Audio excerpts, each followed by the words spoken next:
Attention, please. Eastern Airlines Flight 19, now ready for departure. Welcome aboard the Walt Disney World Express monorail. Now, ladies and gentlemen, we're entering the vacation kingdom of the world.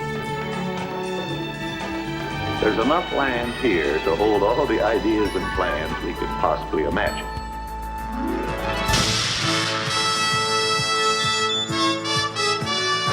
We call it Epcot. Will be our experimental prototype city of tomorrow. Welcome to another episode of the Retro Disney World Podcast, taking you back to the vacation kingdom of the world, the way it was, and the way it is in your memories. All right, welcome to another episode of the Retro Disney World Podcast. This is episode 89.5, a chat with Foxx Nolte and her new book, Hidden History of Walt Disney World. So, as always, we welcome everybody to the podcast, and we are down one tonight. JT might be joining us in a little bit, but Hal Bowers coming down from Florida tonight. How you doing, Hal? Aloha, I'm doing wonderful, thank you. Yeah, and you're done with your Tiki A Go-Go, so you're back onto the retro WW scene and working hard to bring us more episodes in the future. That's right. Well, it's not as if it wasn't, my stuff was Disney based at the Tiki A Go-Go. It was all about the Polynesian. So yeah, we'll bring some of that new info back to the show for, I think I still owe us one more episode or so on the Polynesian. You always owe us an episode on some. But see, the episodes create Tiki Go-Go. Tiki Go-Go creates more episodes for us. So it's a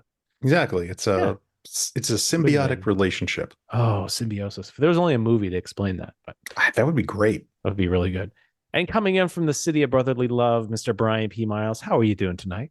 Oh, I'm doing great, Todd. Greetings and salutations, everyone. Over the weekend, it was almost spring, and now it's winter again outside. It's wonderful. I've got like a week or two of winter. I just looked at the weather forecast for the next 10 days, and I'm like, oh, God, it's just like 30 degrees during the day.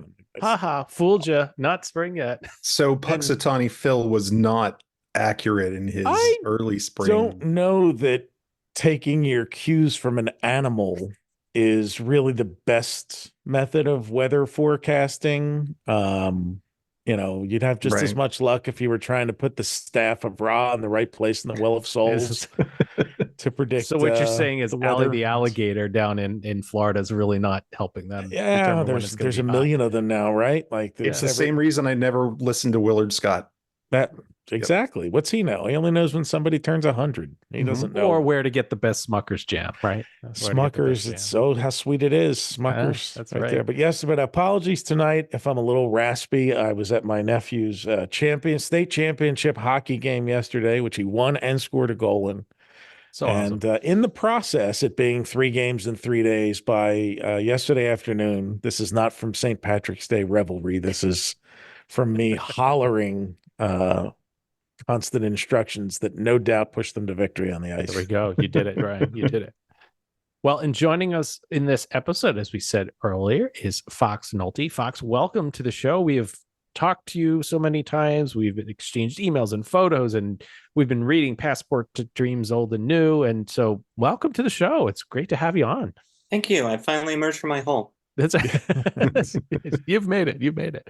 Well, so I want to say in the eras of Disney Twitter that I've been in, and I feel like it's like high school. Every 4 years or so, the roster changes of people, and then there's guys like me who've just hung around, and Hal who've just hung around for the whole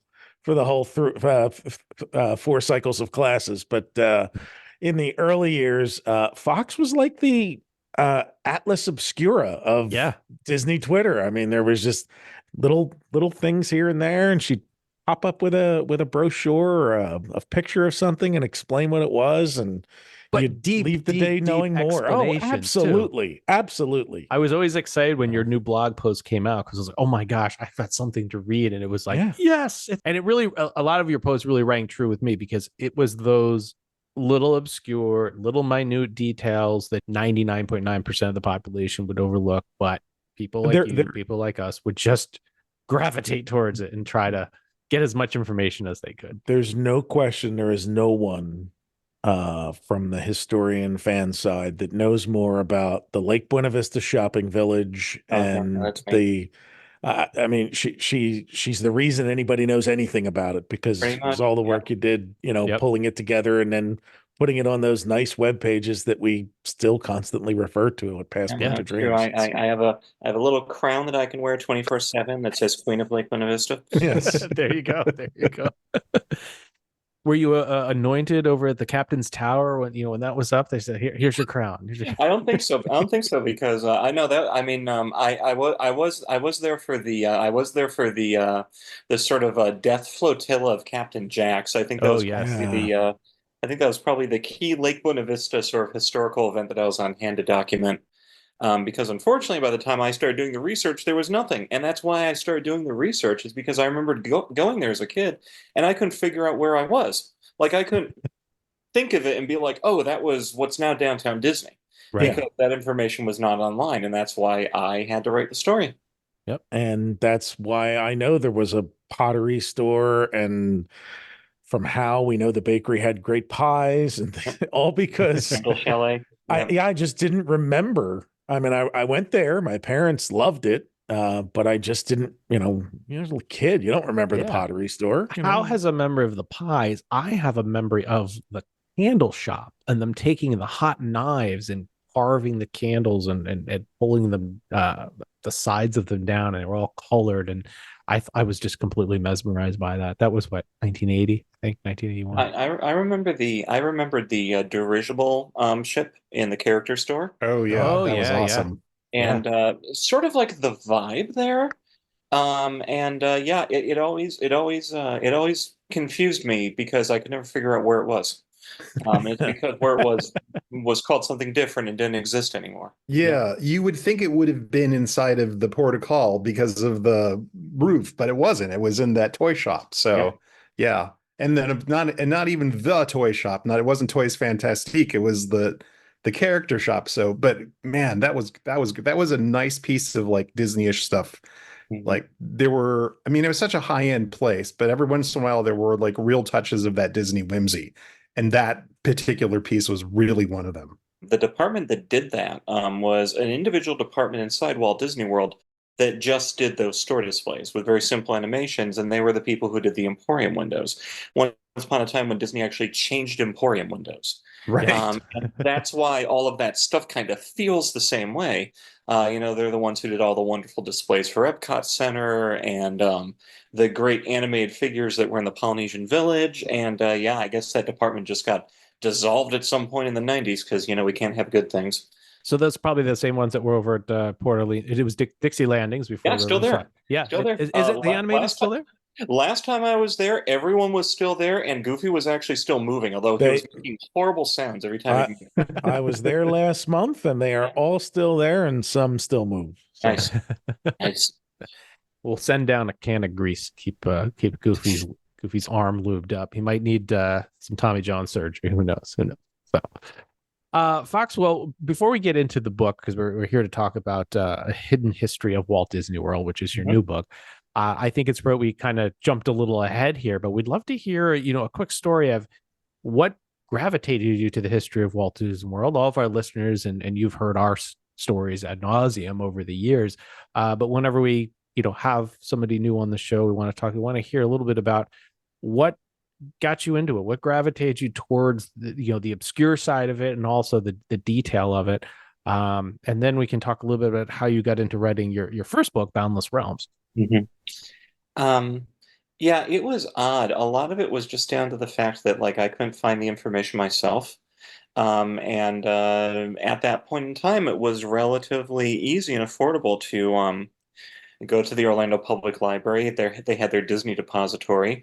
Now it's under lock and key, but at the time you could just go upstairs and just start digging through stuff and no one would bother you. Huh. That was probably around 2002, 2003, 2004. You could still buy a lot of ephemera on eBay relatively cheap. Yeah. A lot of my maps were between 50 cents and $2. When Theme Park Connection became a thing in their original location, which was very close to my house in Florida, I'd go there all the time. they had unsorted boxes of stuff they'd gone from retirees. I'd pull a box down, start pulling stuff out of it. They'd sell it to me basically by weight. I got all my annual reports that way. I got a lot of great stuff from Tokyo Disneyland that way, just because I was the only one who was persistent enough to actually do the work and dig through the stuff. And so bit by bit, I built a library of ephemera, and that really helped me in my research. In fact, when I moved, I brought a limited amount of Disney research books, but all the ephemera came with me, because it is, and I've got it in binders, and it's sorted by year, month, and day as accurately as I can. Wow. And it's on, archival pieces of cardboard, and I've got notes on the back of all of them, so I don't have to open everything up, and it's very useful. So like sort of buying that stuff and sort of starting to put the history together was really why I began to do it, because no one else was writing about the history of Lake Buena Vista or the golf resort, or even the weird stuff that we didn't know about the way Magic Kingdom came together. And that stuff really interested me, and I really wanted the history of Walt Disney World to be treated as well as the history of Disneyland always has been. Right. And I will say, I don't think anybody was or still has written things as well as you have when you do your work. And so I think that's very important. There are a lot of people, including us, that, work the same sort of material, but your style of writing and the way that you approach the material, I think, is 100% unique and so fantastic, and really separates you from the rest of the folks who I will not mention. Right. Well, the organization that you've just described, your personal organization of things, shows in your writing. Yeah. So, Foxx, is there a thing when you've started to amass these different items and binders and such? Are you trying to fill voids, knowing that you're missing something? Are you still on a quest to find those things? Because I know sometimes over the years in reading your passages, there's always been a little bit left out here and there where like you're still searching. So is there still ongoing searches? Are you trying to complete the collection? It's really hard to say, because it's getting harder and harder to get the stuff. Yeah. And the information's just coming out in different ways. And I mean, there's only so much you can really discern about the history of Walt Disney World by looking at theme park maps. Right. Although I love them and I will hoard them for the rest of my life. Yeah, it's just at that time that was sort of the stepping stone. And then, of course, at that time, I was working at Walt Disney World, so I could research things, and then I could go to Magic Kingdom. And I mean, in those days, there was really nothing stopping you from just going into rides and, going into utilidors and crawling through attics and things like that. So that's what I would do. And so it was sort of like all these things that were happening simultaneously, where I was kind of investigating it in person and investigating it historically, and then sort of being the one to ask the questions of like, oh, what is the World Cruise? I don't know anything about what the World Cruise is. Basically, it was me just asking everyone I came across, who was around in the 70s, what was the World Cruise? They never knew. Until finally, I actually talked to a cast member who worked the World Cruise, and he was able to tell me about it. Oh, wow. And from there, I was able to kind of, back out into history, and amass material on it. Yeah, it was fun. It was quite fun to do that kind of stuff. That's cool. We said World Cruise, and it brings my brain, guys, back to the Brian, and how what was one of the first episodes we did where they were talking about the steamship being able to go out for the World Cruise at night. Remember what was his name? Oh, Bill. Well, Bill Cork was the one who told. I mean, he did the spiel for us, but we had heard the story that originally they intended to bring the paddle wheels down the electric water pageant channel out into the thing and use it for two purposes. And then it was dismissed by a lot of people. And then Howe and I found that one in the film we got, one of the early preview films, where we got that still that shows the paddle wheel docked at the Contemporary. Yeah. No, it was, and it's amazing because all those T docks are still there for the side wheel steamboats. That is a reason to go to Paris, by the way, is because they have a copy of one of those steamboats. It's the Molly Brown. It's exactly the same. Oh, wow. Yeah. All right. I got to go see that. So what other types I know you've poured over brochures and things. Just curious, photos, the slides that we have, different videos and films you see, are you always still kind of on the lookout for that little thing, that little mystery, pouring over frame by frame when some new things come out? Oh, of course, yeah. Whenever you guys post like a video, I'm always like there, with the mouse, like ready to pause at any second. I found a great one. I can't remember if you posted it or someone else, where it had just amazing contemporary footage for the first like 5-6 minutes. Yeah. Including shots of the drive through that it took me forever to actually verify that it even existed. Oh yes, So not, the yeah, porte cochere underneath. and like, I mean, like literally, I mean, I think that was posted like 3 weeks ago, and I mean, like literally, like I saw that footage and I started like squealing. Yeah, that was ours. I just watched one, and I guess we released it, or it's one that was suggested for movie night, and it hasn't been released yet. I don't know, but I was watching it, and there's like 7 or 8 minutes inside Sid Cahenga's, like literally going through each, and I'm stopping to see if the Bob Hope autograph that you sent me, Hal, was actually on the wall then, and it's not. But you can clearly see, like, make out who the autographs are and the stuff that was for sale, some of the price tags, and I mean, it probably the best documentation inside Sid Cahenga's that exists. And I don't know if we've put it out yet or not, but I have to ask JT. So Fox, last night we're getting ready to send the next box of film down to the transfer, and I always watch them on the wall behind me here just to make sure that. And when Brian visited, we did some. So last night I watched 40 minutes of film of this Joe and Donna. They had 2 cameras with them, so I'm thinking this is gonna be gold. Yeah, and they're getting things from 2 different angles. Wikiwachi, yep. And then we're getting towards the end. Oh, we're inside the contemporary. That's it right there. That's the entire piece of film right there. Don't you it's hate about it? 4 seconds. 4 seconds. Is about 1.5 feet long. I wrote to the person who sold it. I'm like, there's got to be a reel 3. They just arrived in the evening. It's dark in the contemporary. Oh no, sir, sorry. There was only those 2 reels. Oh. When you have somebody that photographed the inside of a 707 multiple times, and actually the stewardesses, I was like, this is fantastic. They're going to be great. Nope.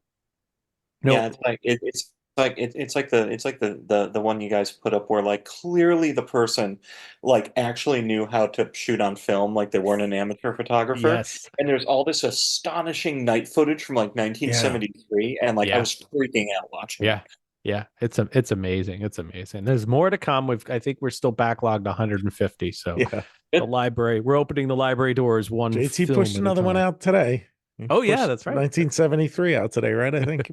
Let's talk about the book. So tell the audience a little bit about Boundless Realms first, and then let's get into Hidden History, because all phenomenal books. But go ahead. Boundless Realm was it was basically the only way that I knew to write a first book.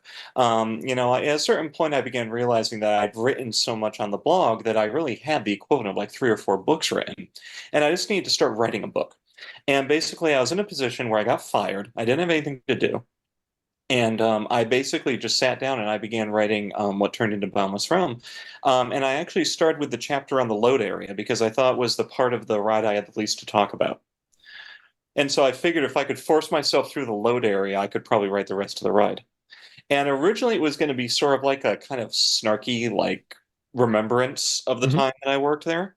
And it just bit by bit morphed into this insane ramble about wallpaper and history and crawling under the floors and all the stuff that book has. And for those who don't know, Boundless Realms is a book on the history, origins, theories, everything behind the Haunted Mansion. It's called Deep Explorations Inside Disney's Haunted Mansion, and like that is the best way to describe it. Yep. It's a fantastic read. It's so good, and just the things I learned in it were absolutely amazing. And some of it was also just down to the fact that, like, at a certain point, if someone didn't write all of these things that I know about the Haunted Mansion down, like, it wasn't going to stay in my brain forever. Like, it needed to be written down, and that book is basically a manual on that ride. and how to run it and how not to mess it up, and the way it's supposed to be and the way it was originally and what changed then, and as closely as possible as I can, documenting all of this stuff and all of the lore and all the stuff that I learned, and just kind of putting it out there in this book form. And it took a lot of writing and a lot of culling. There's a lot of stuff that was cut out of that book, and it really was still just kind of like an insane like virtual tour through the ride for a long time until I wrote that first chapter on horror and history. And then all of a sudden, what the book was kind of snapped into focus. And so like that sort of early material on it was some of the last stuff written. And then essentially, one of the very last things that was written was the very last chapter, which is the theses on the Haunted Mansion, where I sort of take everything and put it together for you. And finally, it felt like I had a book. But it took me 5 years to write it. If you ever sit down to write a book, the first one's always the worst. You have no idea what you're doing. You think no one's ever going to read it. It's never going to get out there. And it's an incredibly dispiriting, awful experience that goes on forever. But it turned out pretty good. Yeah, I think that's a good book. And that leads us to your newest one, which I'm going to hold up right here. We can thank you very much for sending us some advanced copies. Not that anybody can see it, but yes, let's. But I'm holding it. We're all holding up our copies. You can prove it, right? And you can see the bends on the. I've read it. Seeing that book dog-eared, I love it. I've read it. Well, we're going to be referring to something at some point here. And I'll give a shout out to we actually got a couple of photos that we provide for you in this book too. Yes, thank you so much. Actually, there's more than a couple. I don't remember. We were going back and forth a couple months. There were 10 pages or something. Like, hey, there's another one. I remember scanning that one. Well, it's so funny because like my archive is focused entirely on the 70s. So for the book I had to write about the 80s and 90s, and I was like, I don't know what to do. That's what we're here for. Yeah, no, thank you. So you did the one attraction and you really pulled back from this one and took a much, much broader scope. So what was the impetus for doing that? And what were you trying to accomplish with this overall? In this one, really, well, the reason why I wanted to do it was that I wanted to work with a publisher that would get this writing out of the sort of Disney history ghetto. And into places where people can find it. And like, it's not available, nationwide right now, but in time, that will slowly trickle out to pretty much nationwide. In random CVSs and drugstores and Barnes and Nobles and things like that. And I would say that if there's a running theme to the way that I write, it's that I sort of want to deconstruct the Disney story and the Disney version and present a more holistic view of what's really happening. Because, the sort of Disney version of their own history really goes back to there's these hardcover books called Disneyland, and they're all written by Marty Sklar in the 60s. They're called Walt Disney's Disneyland, and you think they're a souvenir book, but they're really like a history book. And that is where the tone of writing of Disney history comes from. And of course, Disney has good incentive to pretend that Disney history is nothing but stuff that happened inside Disney, and that every idea began with Walt Disney having an amazing idea that never happened before in the history of humankind. Basically, I very much view it as the work of my writing to call hijinks on that, and sort of present a more holistic view of it. And that's really what I was striving to do with this book, was to kind of take Disney World history and present it to people who didn't know much about it, but wanted to know more and didn't know where to find it. That was my goal. That was pretty much my objective. You really put up a good part that I think was always there, but you said it and you always knew it was there, and you never really knew how to say it, or which is the Disney history, the version of the Disney history, the version of the photos they want you to see of the park. And I almost attribute that to the souvenir program, or the pictorial souvenir, that was always the same photo after photo after photo and everything. This is Walt Disney World being built. It was the same thing, and you yearned for more. Yeah. And that's how I got into this, because it was always the photos that pulled me in. But you're saying exactly the same thing that I was seeing in the photos that you are with the history and the word. And Brian and Hal, right? The history is that Walt had an ice cream with Scotch mist on it every night and watched the fireworks. And the other day, Fox, Hal goes, oh, well, they had strawberry and vanilla ice cream, and that's why the bulbs are half white and half red. He was kidding, but it was hilarious. It sounds exactly like the kind of crap that is now become, the real lore, right? Like now they're right. Before, no one knew who Walt Disney was. Now all of a sudden there's this bizarre lore, like it's Five Nights at Freddy's, of people just making up stuff about him. Oh, that's his favorite chili. Oh, that's so he had an ice cream every night. He had this, he had that. I'll speak on behalf, if like me or a non-novel reader, that me sitting down and reading a 400-page book is very hard. So I tend to listen to books on tape. And this is a great book for if you don't have the appetite for a long read, because they're broken up into very small chapters, almost like blog posts. And they're wonderful because, like, you go through the conception and failure of Disney MGM Studios as a movie and television production studio in like 8 pages, and it's done. Here's where it started. Here's the controversy about it. Here's why it didn't work, and everybody moved down to Universal. And it's so concise, and I loved it. Part of why the book is that way is because I had a strict limit of about 44,000 words. Now, to give you an idea, my chapter covering just Pirates of the Caribbean and Disneyland in my upcoming Pirates book is 40,000 words. So basically, I had to somehow tell the history of Walt Disney World in what I can write about one version of one ride. And so pretty much I took that word count and I figured out what topics I wanted to write about, and I divided one number by the other, and I came out with about 3,000 words. And then I had to figure out, how on earth do I write that quickly? And so I sort of did a couple tests. I began to get into the groove of it, and it actually worked out very well in the case of that book, because that word limit really forced me to just like cut the crap and keep going. Like, get to the point as quickly as possible. I agree. It's so crisp, and I love that pacing of, like, I go through a chapter that has 8 pages, and then I go to the next chapter and I start reading, and it's like 3 pages, and I go, oh, it's only 3 pages, and then I realize, oh no, that was perfect. That was all that needed to be said about that. That was wonderful. And then you're on to like another thing, and you're digesting it as you're reading it. You're not sitting there going, when is this gonna? Oh yeah, you don't get the glaze over. You're not looking ahead to see how many more pages is this before I get on to the next thing. So that's Fox, that takes a lot of effort to be able to tell the story in a short period of time, and also just the most succinct words. So you've done a phenomenal job in that. And I echo what Brian says. It's readable so that you don't have to sit there and read War and Peace. You can read a chapter, pick it up, flip to a different part of the book, and come back to the next one. It's a bathroom reader. It's a bathroom reader. There we go. I'm putting a chain on it next to the next. Don't pull it out of the bathroom. Yeah, I mean, some of the chapters I'm most proud of. I'm incredibly proud of writing a nationally published Walt Disney World history book where the first chapter is telling you not to believe anything about Walt Disney. Yes, 100%. Yep. But believe this one, we're fine. Also, I love the chapter about nothing.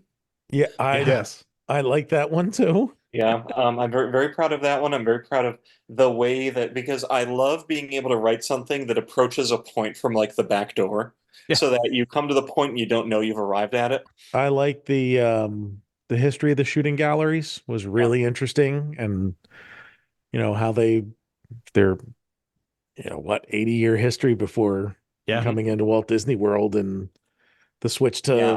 I would say that the first like 8 or 10 chapters of that book is like collectively some of my best writing. All the stuff about Radio Nick and the Dr. Phillips packing house and Vineland and all that stuff. Yeah, all those set pieces being built in the old citrus warehouse. Yeah, just fascinating. Yeah, did you guys know about that? No, I did not. I have been dogging down that story for 15 years. Really? Wow. Yeah. So I guess we should give people the capsule version. There you go. Go ahead. Yeah.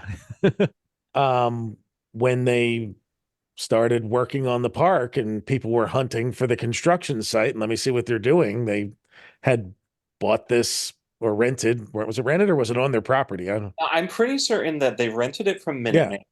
Eh, Yeah, it was a giant citrus packing house in Dr. Phillips, Florida, a suburb that still exists, named for an actual man named Dr. Philip Phillips, who I swear is not a member of SCA and invented.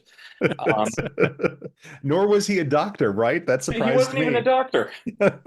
I tried to get the Dr. Phillips Foundation to admit to this, and they basically told me to go away. Yeah.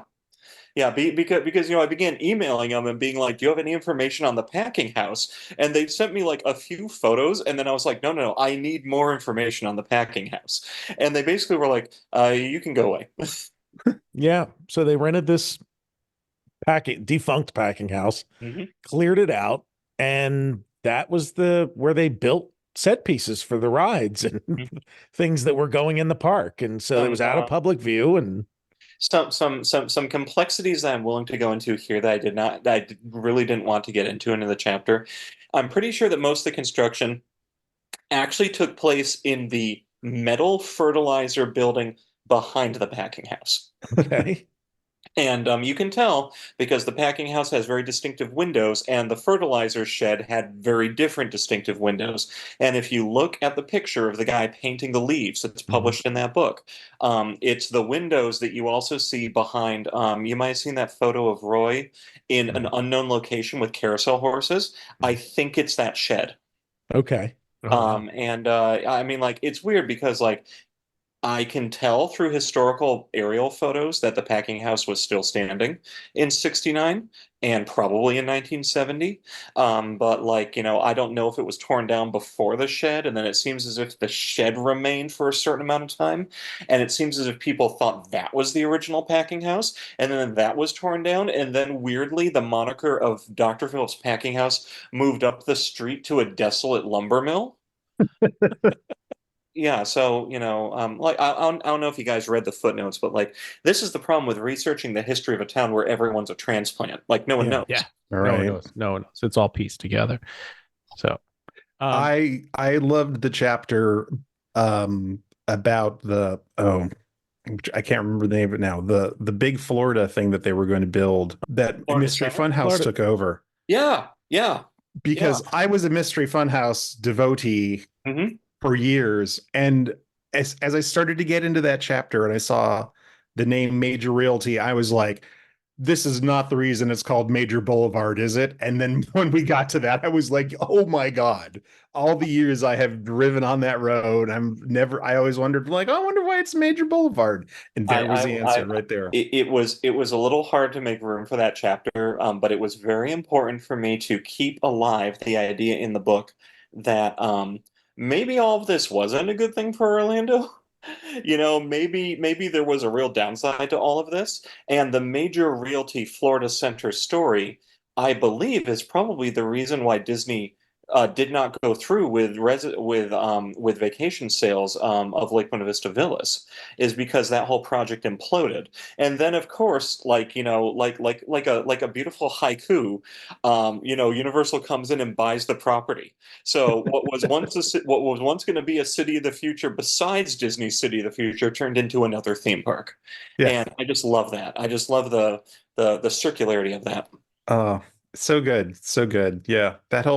And that place was I even remember after that, it was like a timeshare company Mhm. owned it and like cut it up in a weird way.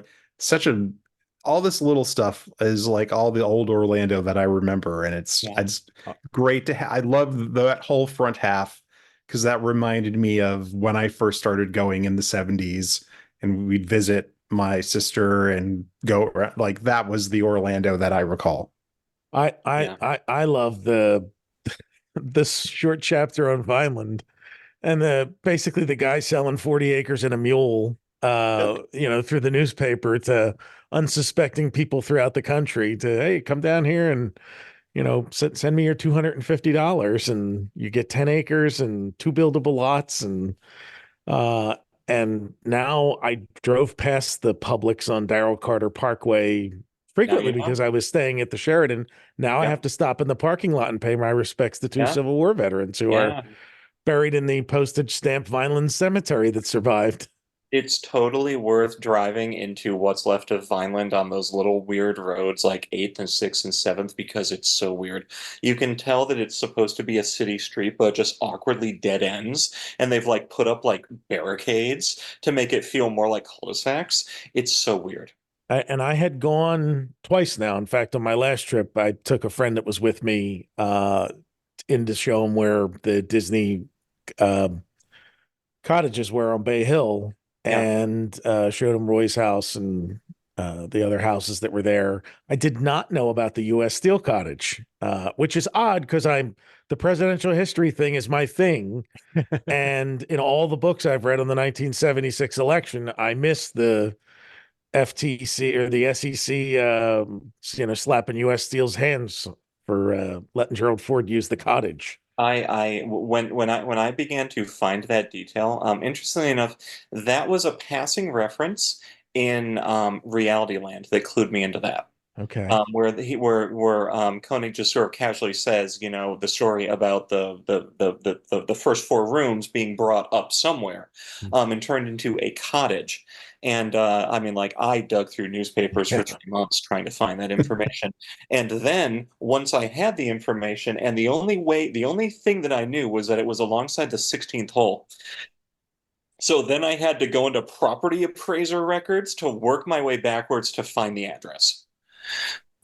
And this is the work we do, folks. Yeah, That's right. the address is not in the book, by the way, but it's alongside the 16th hole, and from above, it looks nothing like a house. It looks exactly like a spaceship. You'll see it. Phenomenal. And I loved the Florida Citrus Commission and Orange Bird, and it's just so well and concise in how it was presented and why it faded from view and how it got back there. The particular description of some of the recipes and dishes that were served, which I absolutely love. It's a great chapter. And the book right at the back, I don't know if you caught it, gents, but one of our rarest slides was the day Anita Bryant was in the parade with the Orange Bird, driving around in the convertible, and that slide we scanned had made its way into the book. So yeah, at the very end, and of course, I mean, very proud of that. The detail about the moonshiners operating in the swamp outside Vineland that became Walt Disney World. Like, when I found that, I literally stood up and just started like dancing and screaming. It's amazing. Fox, the whole section on the tickets too got me because as a kid, I gravitated towards paper tickets. And Brian and How know I still gravitate towards tickets for different reasons. But anyway, I love these tickets, and I was always enamored by the whole ABCD thing. There you go. Look at that. You got the picture of the tickets right there in the book. But you bring up a point that most people didn't realize, is that how much each attraction was bringing in, and How has mentioned that before. And How you've spoken about it too, where if it was a ticket like that, the maintenance could be kept up, or you'd really see where the money's going. And instead, we have this, let everybody in the park. Grandma doesn't ride a single thing, yet she pays $160 for a one-day ticket to get in. You don't know where she's going. Well, maybe with the magic bands they do, but it's amazing. It was meant to work, and that's slowly been dismantled. The thing that had clued me in was finding an article in the Orlando Sentinel about Space Mountain and them going in to do repairs after people had hurt their backs several times. And I think it was Jack Lindquist who said, like, oh, we make $2.5 million a year on this attraction. So yeah, we're going to reinvest and like fix it so that way it's not hurting people anymore. I was just like, geez. I was we haven't gotten to this yet, but I've got a forthcoming book about Pirates of the Caribbean. And Life magazine published an article about Pirates of the Caribbean in, I think, October 67. Right after, like 6 months after the thing had opened.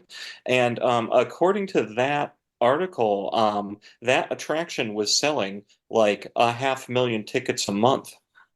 And so then you think about, Disney said, okay, well, we spent $17 million to build New Orleans Square and Pirates of the Caribbean, meant that if you do the math, that attraction went into the black in 18 months. Right. What unbelievable to think of. I remember seeing, it was one of the D23s, I think, where Tony Baxter was on stage, and they talked about the Indiana Jones ride that he did for Disneyland. And he said the budget was based on what their projection on the turnstile per hour was, and what they would, how many, and he's like, it would have to be, I forget how many he said a day as what they based it on. And they cut his budget and things he wanted to do based on, we expect it's going to do whatever, 10,000 people a day or not. And he's like, the first day it did 12,000. He's like, I knew I should have gotten my budget. I don't even know how Disney budgets stuff like that anymore. I wouldn't be surprised if they don't put that much thought into it. Yeah. I mean, like, they care about capacity and turnstile clicks, but they don't care about capacity and turnstile clicks the way Disney did in the 1970s, because like that extra ride track in Haunted Mansion and that extra track in Mr. Toad's Wild Ride is because they wanted more capacity. Right. They knew if you had a longer ride, it had higher capacity. Now they want rides that are 30 seconds long, and because of that, they're not adding enough capacity. Yep. It's funny. Years ago, Fox, when I was, just getting into Disney history, I did exactly that. I sketched out these rides that I thought would be cool for theme parks, And I remember somebody at work coming over to me because I was really hard working that day, I guess. And I told him what I was doing, and he goes, "Oh, well, how are you going to increase capacity?" I'm like, "Making the rides longer so you can put more people on it." Like, and we think about that now, but the evolution over time. Look at Kali River Rapids. That thing's almost 20 years old now. That is the shortest and most horrible load that you can think of, and it's over in a splash, flash.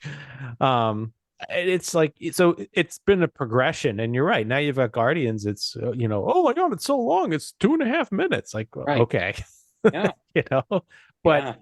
You go on Pirates in Disneyland, and it's an adventure. It's a 20-minute ordeal, and Epcot was an ordeal. It sucked you into the story. Now the story's over before you've taken a breath. And I miss those Epcot dark rides where, like, you could go on the ride and then you could go through all the exhibits, and maybe you were indoors for like an hour and a half. Yeah. And you'd come out and it'd be pouring rain, or it's like, oh, we missed the storm. It's beautiful out now, and everybody's coming in drenched. So. And it's part of now people go to Epcot. There's no place to go anymore, so they spend all their time schlepping around outside, buying alcohol.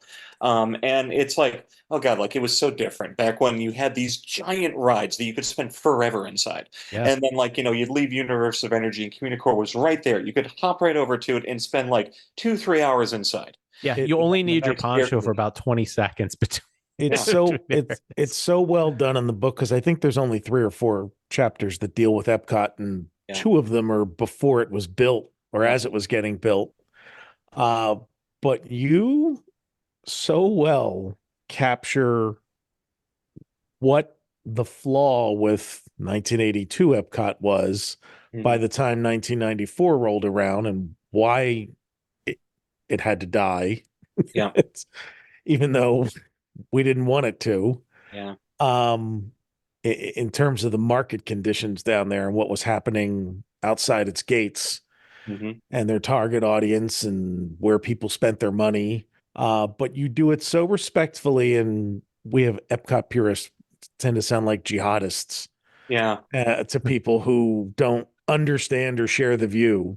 Yeah. And you treated it with a great deal of respect.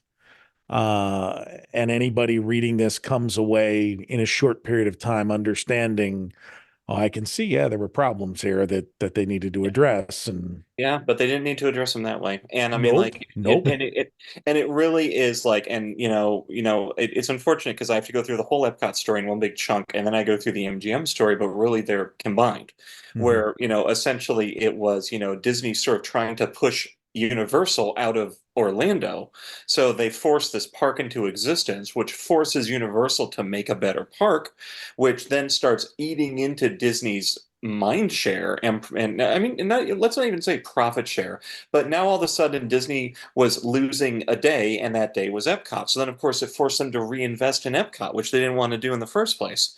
And it just creates this whole death spiral for that park, pretty much for that stupid Studios park. Right. Yeah. My favorite part of the book, or a favorite part, is that it ends where it should, which is at the 25th anniversary of Walt Disney World, a year before, and the celebration there, but a year before Animal Kingdom opens. Animal Kingdom gets a few passing mentions in there. One in the chapter on McDonald's in the parks, which is phenomenal. I'm glad you liked that. I love the chapter on McDonald's in the parks. That took a lot of brain power to figure out how to tell the story of the late '90s at Walt Disney World, and I'm like, McDonald's. That's the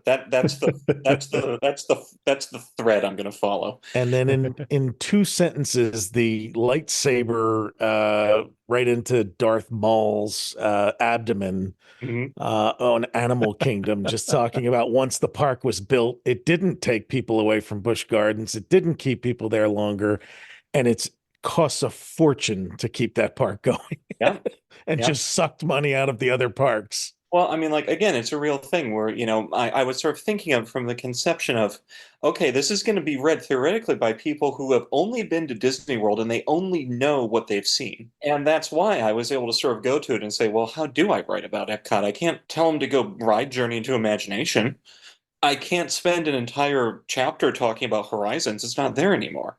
And so basically that forced me to start throwing out stuff that I otherwise would have to explain. Like, I wrote an entire chapter about if you had wings in Eastern Airlines that didn't go anywhere. I read 3 books to write that chapter. And no one's ever going to see it. I'll read it. It really forced me to get down to the nitty gritty of what do you need to know to understand. This is what Walt Disney thought Walt Disney World would be. This is what was built. These are the marking conditions that caused it to change. Then Eisner comes in and throws a monkey wrench in everything, and now basically this is the place as we have it now. And I think that it actually does arrive at that point remarkably gracefully. Absolutely. Yeah. Yes. It's very easy to be snarky with this, but you approach it in a way it's critical, but not snarky. And that's exactly what you need. I absolutely love that History Press let me keep this book as sarcastic and bitchy as it is. Yeah. without it coming across as a manifesto. Yeah. It's extremely entertaining, and it includes stories I either hadn't forgotten or didn't know. I mean, some of we talked about tonight I didn't know. I loved the story of Randy Bright pitching the American Adventure to an ill card walker. Yes. Thinking he's failing and suddenly acting out the part like Walt doing Snow White. And at the end, Card was like, that's the price of admission. That's the mother effing price of admission to Epcot right there. Just this ride, nothing else. And you just want to wave the flag and drink a Coca-Cola and charge something to your American Express. Oh, yeah, no. I came across that story, I think, in Ron Grover's The Disney Touch. And I'm like, why doesn't everyone talk about this story? This is the best story I've heard in forever. That's right up there with Dick Nunes punching out a hippie. I mean, I love that story of how excited Card Walker got, because he doesn't seem like a guy that gets excited about anything but golf. And I also love that chapter came right after your breakdown of the tickets. Mm-hmm. And the tickets, and I'm reading that and I'm going through the math. I'm like, okay, they're making, 90 cents a ticket on this and these $1 million a day.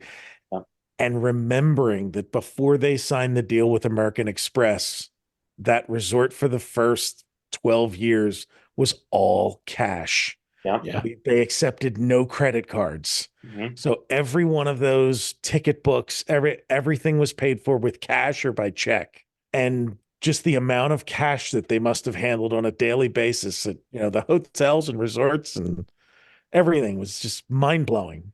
Yeah, I mean, like, I've talked to people who saw the cash counting operation in the 80s. 70s and 80s, and like, I mean, it sounds unbelievable. Think about all of those locked boxes of cash being put on big dollies and brought downstairs into the Atildors and pushed through 3 highly secured doors into a room where people do nothing but count money all day. It's and Bill Cotter has told the story before of and I really want to bring him to Retro Magic to tell it in person sometime, but a guy who robbed one of the cash boxes at the Contemporary. Mhm. And he knew it was either an employee or ex-employee. But if you think about the Contemporary, where's your getaway plan? And so his getaway plan was to run into the woods, and he ran head on in the darkness into a tree and knocked himself out. And security found the guy like passed out with the cash box, like just laying in the woods. But he only knew the procedure because he was an employee or an ex-employee. Yeah. I like the sort of like admiring but also horrified portrait I paint of Michael Eisner. I loved it, to be honest with you. I mean, I loved that well, first off, because the book ends where it ends, you kind of miss the worst years. You missed the worst part, yeah, for sure. Yeah.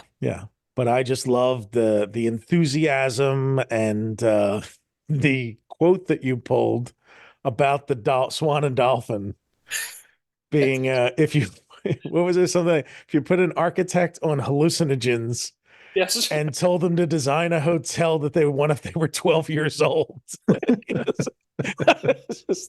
Well, I'm glad everyone liked it. It's great. It's very accessible. It's surprisingly cheap. I think that it's like way denser and way more satisfying. Like because I'm writing this book and I'm sort of thinking in my mind like this is a little book. It's like it's a short book. It's just going to be a little thing.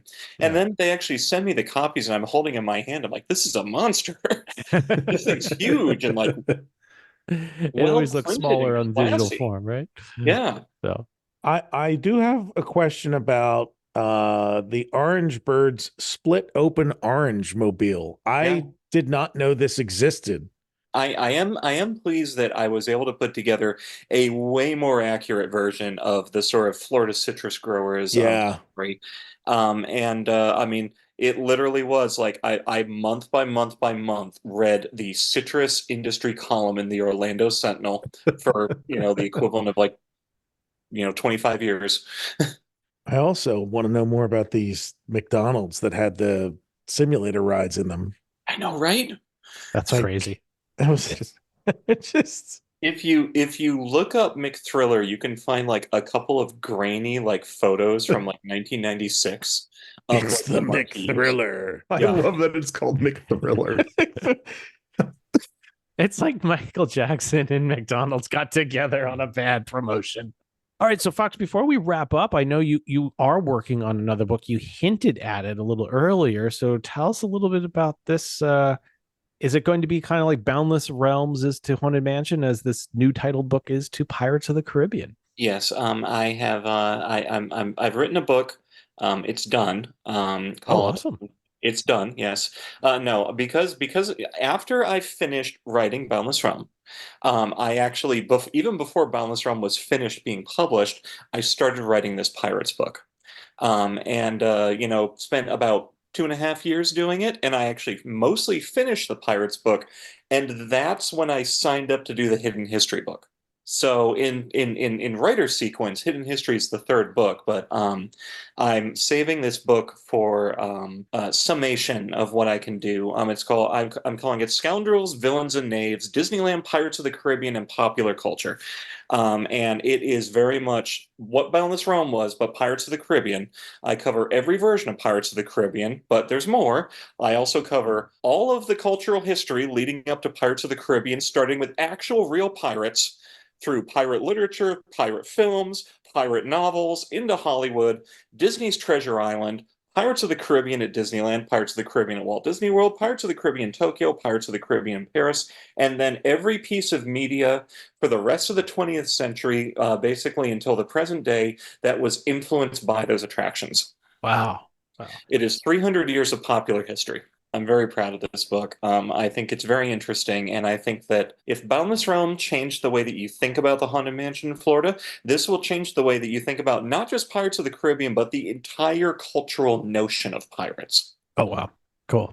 I'm looking forward to it. This is going to be great. That's good, because I have a feeling we know so little. Yeah. We have some weird version in our heads that is probably completely different from the reality. And even the reality that we were taught from like the Mark Davis is like, oh, yeah, pirates were just guys who got syphilis and didn't do anything. I mean, really, like I talk about the real pirates, but that's a whole separate sort of like world of study. What I want to talk about is what we think pirates were like. Right, right. And I've really put it together the best I can. There was a wonderful book that was sort of a blueprint for about 100 years of the material, called Treasure Neverland, which was written by a British historian called, I believe, Neil Rennie. But the trouble is that Neil was not willing to actually consider Pirates of the Caribbean: The Ride as an important source text, and as a result, he has nothing to say about any pirate material from 1967 onwards because Hmm. it's all inflected from that Disneyland ride. And because of that, the book just kind of peters out and says a few things about movies from the 40s, and then that's where it ends. So I was very pleased to be able to continue that story. And it is basically the first chapter of Boundless Realm, about cultural history and genre, except it's book length and it's about all of our ideas about pirates. Wow. Well, I am looking forward to that. Do you have an anticipated publish date? It's done. I'm planning on putting it out in August. In August. All right. Well, I hope it's not your last book. I'd love to write a book about the entire history of dark rides, like all dark rides everywhere. I have an idea to write a book called Company Towns, which is entirely about Disney's efforts to build utopias. Mm-hmm. Going from, sort of the Disney studio in Burbank all the way up to the complete nonsense that they're building right now, the story living communities. Yeah. That was an interesting chapter, by the way, the Walt building the studio in the book. Yeah, Walt and urban planning. I don't think anyone has actually laid out that story of Epcot in that way that I did, where I went all the way back to that and then brought it all the way to the park that was actually built and then further to what it is now. No, I think that was really good too, because all of a sudden it seems like one day Walt Disney wakes up in, 1962. I'm going to build a city. And he's like, I want to build a city of the future. And that had been something that he had been interested in for a long time. If you go back to the studio, and I guess Smoke Tree Ranch would be part of that, and some of the other things, all these things he was involved in where, he was you said it, an urban planner for decades. I really wanted to, and it was totally off subject, I really wanted to write a chapter about CalArts, because CalArts is the missing mysterious Walt Disney project. But I mean, like, after Walt Disney died, Roy Disney really stepped up and he committed to finishing the stuff they did at Disneyland, getting Mineral King built, continuing Project Florida, and supporting the CalArts project. And CalArts, unfortunately, opened just in time for the wild late 60s. And there was all this political drama surrounding basically like funding for it and people who were on the boards, and like there were hippies running naked through the campus, and like people were having sex everywhere, and all of these California conservatives were horrified, and it was this whole fascinating rabbit hole I went down about CalArts, but unfortunately it's not in Florida, so I didn't write it. That means you can do the hidden history of Disneyland sometime. When you run out of things here. That'd be cool. Oh, and where can we get this? Now, I know it's going nationwide soon, but where can we get the book today, The Hidden History of Walt Disney World? You can get it literally on every single corner of the internet. You can get it through Amazon. You can get it through Indie Bookshop. You can get it through Barnes & Noble, Target, Walmart. Awesome. You can basically get it everywhere. Excellent. Well, we'll include links to that. And Foxx, I really appreciate you joining tonight. It's been long overdue. We've spoken to you for many, many years, and here we are finally talking to you and helping each other out. So I really appreciate your time this evening, and I'm hoping our listeners give this one a read because it's great. So if you got a trip coming up, pack it, sit back in the airplane and wherever. Great gift for anybody who listens to our show. Please go make this a successful book. Yeah. Could we give one of these away to a listener? Would you mind if we Oh, please do. Yeah. All right, great. So what we haven't done a contest in a long time. Oh, JT's not here. He loves a good contest. Not here. Well, what we'll do is just we'll have JT spin a wheel next month. We haven't done that in a long time. But send your entry to podcast@retrowdw.com and just put in the title Hidden History. That's your AOL keyword. And we will we'll enter everybody in to win a free copy. But If you can't wait, go buy it because it's worth it. Please buy it. Yes. Support Foxx and her I promise endeavors. it's worth it. Yeah, no, it absolutely is. So, well, thank you very much for joining us, Foxx. I really appreciate it, and I'm sure we'll have you on when the next one comes out. So yeah, awesome. Yeah, anytime, happy to talk. Let me know. Fantastic. All right, thanks for listening, everybody. Appreciate your time this evening, Hal and Brian and Foxx. As always, you can head over to retrowdw.com/support us, where you can buy our t-shirts and logos and everything that helps keep us running. Thanks so much, and we'll be back next month with another episode, diving into episode 90. And with that, Brian, take us out. Follow the Lake Buena Vista Historical Society on Twitter and Instagram at LBV History, and on the web at lbvhistory.org. For all things Retro Disney World, including exclusive merchandise, visit us on the web at retrowdw.com, and on Twitter, Instagram, and Facebook at retrowdw. And follow our hosts, Todd McCartney, on Twitter at WDWMS, Hal Bowers on Twitter and Instagram at GoAwayGreen, JT Kujar on Twitter at LS1JT, and on YouTube at Rubber City Motoring, and on the web at rubbercitymotoring.com. And you can find me on Twitter, Facebook, and Instagram at Brian P. Miles. Retro Disney World is the monthly podcast of the Lake Buena Vista Historical Society, a nonpartisan, nonprofit, tax-exempt 501c3 organization, and is not affiliated in any way with the Walt Disney Corporation or any of its subsidiary or affiliated entities. Magic of Disney.